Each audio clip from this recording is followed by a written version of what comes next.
या कुक्षि विवरे कृत्वा स्वयं रक्षति सर्वतः नमामि जननीं देवीं परां प्रकृतिरूपिणीं कृच्छेन महता दिव्या धारितोऽहं यथोदरे तत्प्रसादात् जगद्दृष्टं मातुर्नित्यं नमोऽस्तु ते पृथिव्या यानि तीर्थानि सागरादीनि सर्वतः वसन्ति यत्र तां नौमि मातरं भूतिहेतवे మాతృదేవో భవ పితృదేవో భవ. ఇప్పుడు మనము మే నెల 2026 సంవత్సరంలో గోచార ఫలితాలు ఏ విధంగా ఉంటాయో ద్వాదశ రాశుల వారికి తెలుసుకునే ప్రయత్నం చేద్దాము. ఇందులో ముఖ్యంగా మే నెలలో వచ్చేటటువంటి విశేషమైన దినాలు, వాటిని పర్వదినాలు అనుకోండి, లేదా విశేషమైన దినాలు అనుకోవచ్చు. అంటే పర్వదినాలు అంటే కేవలం దేవుడికి సంబంధించినటువంటివి. విశేషమైన దినాలు అన్నట్టయితే అది వేరే సంబంధంగా ఉంటుంది. ఏదో సబ్జెక్ట్లో అంటే దేవుడికి సంబంధం లేనటువంటి విషయాల్లో దాన్ని మనం విశేషమైన దినాలుగా మనం పరిగణిస్తూ ఉంటాము. ఇక్కడ మే నెలలో వచ్చేటటువంటి విశేష దినాలు, పర్వదినాల గురించి ముందుగా తెలుసుకుందాం. ఈ 1వ తారీఖు, మే 1వ తారీఖున ఇది దీన్ని మే డే అంటారు. మే నెలలో వచ్చేటటువంటి మొదటి రోజుని మే డే అంటారు. ఇది ప్రపంచవ్యాప్తంగా జరిగేటటువంటి ఒక పండగ.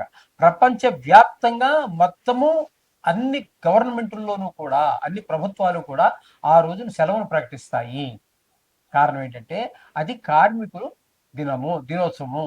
కార్మికులంతా ప్రపంచంలో ఉండేటట్టు కార్మికుల ద్వారానే నడిచేది. నాయకత్వాల వల్ల నడిచేది చాలా తక్కువ. కార్మికులతోటే ఈ ప్రపంచం నడుస్తోంది. నేను లక్షాధికారిని, నాకు 4 కార్లు ఉన్నాయంటే నీ వల్ల ఏమీ కాదు.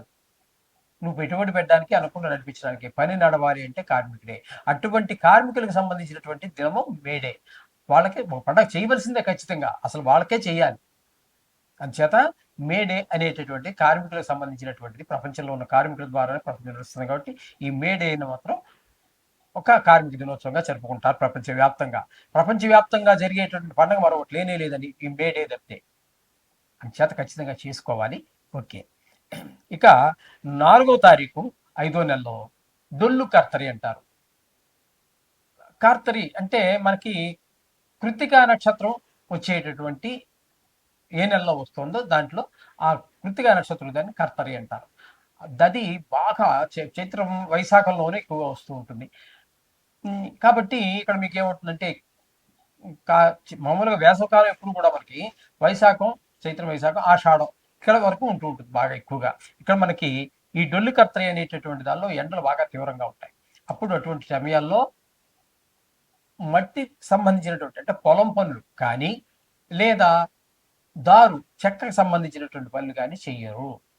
ఇది ఒక నిషిద్ధం ఉంది ప్రపంచవ్యాప్తంగానే. అంటే మనం ముఖ్యంగా మన హిందూ దేశంలో, దేశవ్యాప్తంగా ఈ కర్తరిలో అంటే ఇప్పుడు మనకి భారతదేశంలో మనకి కర్తరి వేసవకాలం, కొన్ని దేశాల్లో ఇది చలికాలం కూడా అవ్వచ్చు.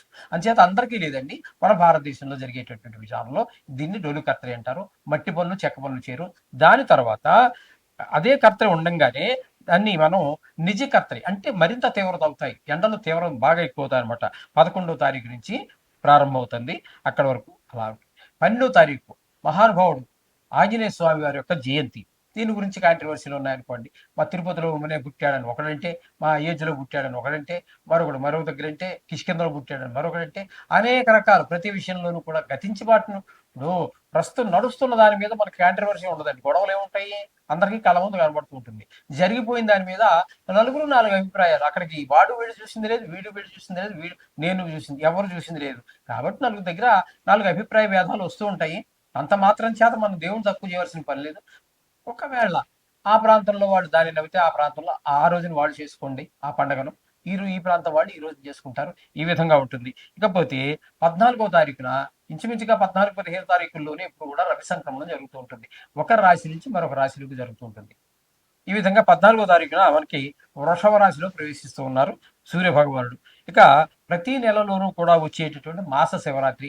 ఆ మాస శివరాత్రి 18వ తారీఖు చాలా పరమ పుణ్యమైనటువంటి, పవిత్రమైనటువంటిది.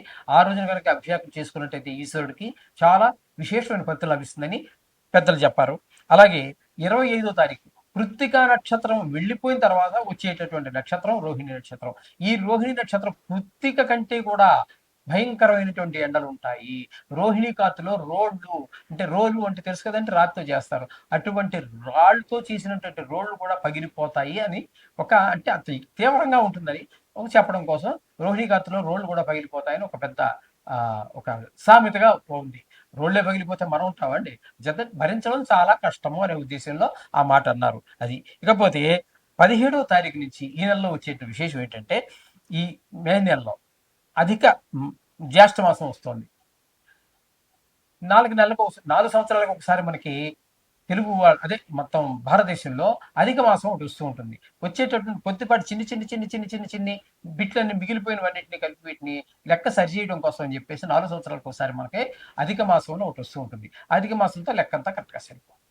ఇంకా ఏ ఇంగ్లీష్ క్యాలెండర్ కాదు, మరి ఏ క్యాలెండర్ అన్నా తీసుకోండి ప్రపంచంలో, ఇలాంటిగా విశేషంగా ఒక అధిక మాసం వచ్చి మొత్తం 365 రోజుల్ని సరిపెట్టేటటువంటి పద్ధతి వేరే ఏ మతంలో కానీ ఏ మతం యొక్క పంచాంగాల్లో కానీ లేదు.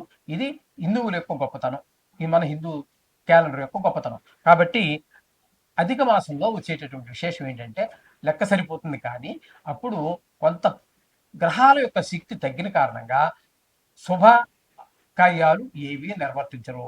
అంటే గృహప్రవేశాలు కానీ, గృహ శంకుస్థాపనలు కానీ, గుడి ప్రతిష్ట కానీ, పెళ్లిళ్ళు కానీ, వివాహాదులు కానీ ఇట్లాంటివి ఏవి జరగవు. అది గమనించుకోండి. ఇది ఈ నెలలో వచ్చేటటువంటి విశేషమైనటువంటి పర్వదినాలు అనండి, లేదా విశేషమైన దినాలు. ఓకే, శుభం. మీనరాశి వారికి మే నెల 2026 సంవత్సరం గోచార ఫలితాలు ఏ విధంగా ఉంటాయో స్పష్టంగా తెలుసుకునేటువంటి ప్రయత్నం, శాస్త్రీయంగా తెలుసుకునే ప్రయత్నం చేద్దాం. ఇక్కడ జన్మంలోనే శని అంటే ఏలినాటి శని జరుగుతున్నది. ఏలినాటి శని అనేటటువంటిది ఏ రాశి గురించి చెప్పుకుంటున్నామో ఆ రాశి యొక్క వెనక రాశిలోను, ఆ రాశిలోను, దాని ముందు రాశిలోను, అంటే 3 రాశుల్లో శని సంచారాన్ని ఏలినాటి శనిగా పరిగణలోకి తీసుకుంటాం మనం. ఇప్పుడు మీనరాశి గురించి చెప్పుకుంటున్నాం కాబట్టి జన్మంలోనే, దీన్ని తనుభావము అంటారు. కాబట్టి ఇక్కడ అనారోగ్యాలు ఎక్కువ వచ్చే అవకాశాన్ని స్పష్టంగా సూచిస్తూ ఉన్నది. అర్థమైందండి? ఇక్కడ 3 రాశుల్లో ఉన్నప్పుడు 3 రకాల ఫలితాలు ఉంటాయి. వ్యయంలో ఉందనుకోండి, వెనక రాశిలో ఉందనుకోండి, ఖర్చులు ఎక్కువ చూపిస్తుంది. జన్మంలోనే ఉందనుకోండి, దాన్ని అనుభవం అంటాం. అనారోగ్యాలు ఎక్కువ సూచిస్తూ ఉంటుంది. ద్వితీయ స్థానం ఇప్పుడు మీనం ఉందనుకుందాం, సపోజ్ మీనం గురించి మనం మాట్లాడుతున్నాం. మేషం వారికి ఏమవుతుంది? అది అంటే మీన రాశి వారికి మేషం ఏమవుతుంది? ద్వితీయ స్థానం అవుతుంది, ధనస్థానం అవుతుంది. ఆ ధనానికి సంబంధించి, మాటలకు సంబంధించి, మీ కుటుంబానికి సంబంధించి ఆ విషయాల్లో దుష్ప్రభావం చూపిస్తుంది. ఇక్కడ మీకు జన్మంలో ఉంది కాబట్టి ఖచ్చితంగా అనారోగ్యాన్ని ఎక్కువగా వచ్చే అవకాశాలు ఉంటాయి. అక్కడే ఈ 4 రోజులు కూడా. తదుపరి కుజుడిని తీసుకుంటే కుజుడు కూడా 11 రోజుల వరకు జన్మంలోనే ఉన్నారు. ఆయన శని భగవాన్ ఇక్కడ ఫలితాలు ఇస్తూ ఉన్నారు, అవే ఫలితాలని కుజు భగవాన్ కూడా ఇవ్వబోతున్నారు. తదుపరి 12వ తారీఖు నుంచి ఆయన మేషంలోకి అంటే ద్వితీయ స్థానంలోకి పెడుతున్నారు.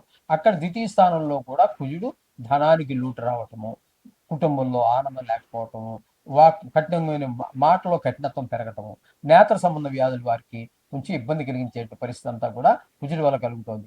అలాగే రవి 14వ తారీఖు వరకు ద్వితీయ స్థానం, ఈయన నేత్రకారకుడు కూడా కాబట్టి ఖచ్చితంగా నేత్రాలకు పరిస్థితి, ధనానికి, వాక్కు, కుటుంబంలో పరిస్థితి అలాగే ఉంటుంది. ఇక బుధుడిని కనుక మనం తీసుకున్నట్టయితే ఈయన ద్వితీయ స్థానంలో 13వ తారీఖు వరకు ఉండి కొంతవరకు మనకు ధనానికి లోటు లేకుండా, మాటలో కొంచెం సౌమ్యం. ఆయన పేరే, బుధుడి పేరే సంస్కృతంలో సౌమ్యుడు అంటారు. అంచేత ఆయన సౌమ్యుడిగానే ఉంటాడు. అంచేత ఆయన ద్వారా ఇక్కడ ఉన్నటువంటి 3 గ్రహాలలో అంటే రవి కుజులు ఇద్దరి కంటే కూడా బుధుడు 3 గ్రహాలు ఉన్నాయి. రవి కుజుడు మనకు వ్యతిరేక ఫలితాలు ఇస్తూ ఉన్న అదే విషయాలలో బుధుడు మనకి ఫలితాలు ఇవ్వడానికి ఆయన ప్రయత్నం చేస్తున్నాడు. ఇక తృతీయ స్థానంలో రవి మనకి 15వ తారీఖు నుంచి నెలాఖరు వరకు మంచి అనుకూలమైనటువంటి ఫలితాలనే మనకి ఇవ్వబోతున్నారు రవి. అలాగే కుజుడు కూడా 14వ తారీఖు నుంచి నెలాఖరు వరకు కూడా ఆయన కూడా మనకి అనుకూల, కుజుడు కాదండి, క్షమించాలి, బుధుడు మనకి 14వ తారీఖు నుంచి నెలాఖరు వరకు అనుకోండి, సుమారుగా 29వ తారీఖు ఆయన కూడా తృతీయంలో ఉన్నారు. ఆయన అనుకూలమైన ఫలితాలు అయితే ఇవ్వడు. అలాగే శుక్రుడు కనుక మనం తీసుకున్నట్టయితే 3వ స్థానంలో ఆయన 14వ తారీఖు వరకు ఉంటారు. 3వ స్థానంలో అనుకూలమైన ఫలితాలు ఇస్తారు. అట్లాగే 15వ తారీఖు నుంచి 4వ స్థానంలోకి వస్తున్నారు, అక్కడ కూడా మంచి ఫలితాలే. శుక్రుడు పూర్తి శుభుడే కాబట్టి మనకి అనుకూలమైన ఫలితాలు ఉంటాయి, ఇంట్లో ఆహ్లాదకరమైన పరిస్థితులు ఉంటాయి. ఈ విధమైనవన్నీ కూడా శుక్ర భగవానుడు కల్పిస్తూ ఉన్నాడు. గురువు చతుర్థ స్థానంలో ఉన్నారు. గురువు చతుర్థ స్థానంలో శుభ ఫలితాలు అయితే ఇవ్వజాలరైన, అంటే సుఖస్థా అనుకున్నాం కదా, తల్లిగారు, విద్య, గృహము, గృహము, స్థలము, వాహనము, ఇట్లాంటి విషయాల్లో అంత అనుకూలమైన ఫలితాలు ఇవ్వడు. కానీ శుక్రుడు మాత్రం 3-4 స్థానాల్లో అనుకూలమైన ఫలితాలు ఇస్తూ ఉన్నారు. ఇకపోతే 6వ స్థానంలో కేతువు. ఈయన మాత్రం 6వ స్థానంలో ఉన్న కారణంగా ఆరోగ్యాన్ని ఇస్తాడు, అప్పులుంటే తీర్చేయగలుగుతాము, మనకు అప్పు కావాలి, మొత్తం మీద డబ్బులకి లోటు లేకుండా చేస్తాడు. అవసరాలన్నీ తగిన ధనం ఏర్పాటు జరుగుతుంది మనకి కేతు 6వ స్థానంలో ఉన్న కారణంగా. ఆరోగ్యం కూడా బాగుంటుంది. మొదట ఆరోగ్యం బాగుండాలి కదా, మనం ఎక్కడికో బయటికి వెళ్ళాలి, వాడు ఎవరు డబ్బులు ఇస్తాడు, అక్కడికి వెళ్ళి తెచ్చుకోవాలి కదా, దానికైనా ఆరోగ్యం బాగుండాలి కదా. మనం మంచాన్ని పడుకుని అంటి పెట్టుకుని ఉండి 105 జ్వరంతో ఎక్కడికి వెళ్తాం? జత ఆరోగ్యం బాగిస్తాడు, అక్కడికి వెళ్ళి మనం పని పూర్తి చేసుకునేటటువంటి అవకాశాలన్నీ కూడా ఈ కేతువు కల్పిస్తున్నాడు. ముఖ్యంగా ఇక్కడ మనం రాహు గురించి చెప్పుకోవాలండి. రాహు ఏ స్థానంలో ఉన్నాడు? ఇక్కడ ఇది కూడా చాలా ధన వ్యయం, ధన నష్టం, శత్రుభయం, మనోవిచారం, కొంతమందికి కళతర నష్టం కూడా జరిగే అవకాశం ఉంటుంది. కొంతమంది దుర్మార్గులకి కారాగార శిక్ష కూడా ఉంటుంది. ఈ విధమైన ఫలితాలన్నీ రాహు ద్వారా వస్తున్నాయి. మొత్తంగా మనం చెప్పుకోవాలి అన్నట్టయితే ఇక్కడ ఇందులో ఒక్క శుక్రుడు మాత్రమే 3-4 స్థానాల్లో సంచారం చేస్తూ మనకి అనుకూలమైనగా ఉన్నాడు. బుధుడు మాత్రం మనకి ఇక్కడ 2లో 13వ తారీఖు వరకు అనుకూలంగా ఉన్నారు. అంతకు మించి ఇందులో అనుకూలమైన ఫలితాలు ఇచ్చే కేతు ఒక్కరండి మనకి పూర్తి ఫలితాలని, అనుకూలమైన ఫలితాలు ఇచ్చేటటువంటి వాడు కేతువు, శుక్రుడు మాత్రమే, 2 గ్రహాలే. మిగతా గ్రహాలన్నీ కూడా మనకి ప్రతికూలంగానే ఉన్నాయి. కాబట్టి రోజు చదువుకునే నవగ్రహ శ్లోకాలు చదువుకుంటూ ఉండండి. అలాగే ముఖ్యంగా రాహువు, కేతువు, శని, చాలా గ్రహాలు ఉన్నాయండి. మీరు ఒక 9 రోజులు 100 గ్రాములో పావు కేజీ నవగ్రహ ధాన్యాలు తీసుకోండి. రోజు 9 సార్లు చొప్పున 9 రోజులైనా తిరగండి. లేదు దగ్గరలో గోవులు ఏమైనా లభ్యత ఉన్నట్టయితే గోవులకి తినేటటువంటి పదార్థాలు, ఆ రోజు చపాతీ అనే కాదండి, ఏళ్ళు 10 రూపాయలు తోటకూర ఏదోటి తినండి, కొనిపించండి, వాటికి తినిపించండి కొని. అవి ఏంటంటే ఎక్కువగా ఈ పిండి పదార్థాల కంటే కూడా గోవుకి తినిపించేటప్పుడు ఈ గ్రాసము, ఆవులు ఎక్కడైతే ఉన్నాయో అక్కడ వాడి దగ్గర గడ్డి ఉంటుంది, పచ్చది కావచ్చు, ఎండుది కావచ్చు. దాన్ని కొంత 10 రూపాయలు 20 రూపాయలు ఇవ్వండి, తీసుకోండి, తినిపించండి. ఎందుకంటే మన యొక్క జీర్ణ వ్యవస్థ వేరుగా ఉంటుంది, గోవులకి జీర్ణ వ్యవస్థ వేరుగా ఉంటుంది. అది ఒకసారిగా మీరు ఎంత పెట్టినా సరే తినేసి ఉండలు చుట్టుకుని లోపల మింగేస్తుంది గబగబా. తన సావకాశంగాను పడుకొని ఆ చుట్టుకుని లోపల మింగేస్తుంది కదా, ఆ ఉన్న నోట్లోకి మళ్ళీ బయటికి తెప్పించుకొని దాన్ని మెత్తగా నవిలి సావకాశంగా ఆస్వాదిస్తూ, దాని రుచిని ఆస్వాదిస్తూ ఆనందిస్తూ మనకు చక్కటి కమ్మటి పాలని అందిస్తూ ఉంటుంది. అమృతం లాంటి అమృత తుల్యమైన పాలు మనకు అందిస్తూ ఉంటుంది. కాబట్టి ఆవుకు తినిపించేటప్పుడు ఏంటన్నా ఏంటంటారు దాన్ని,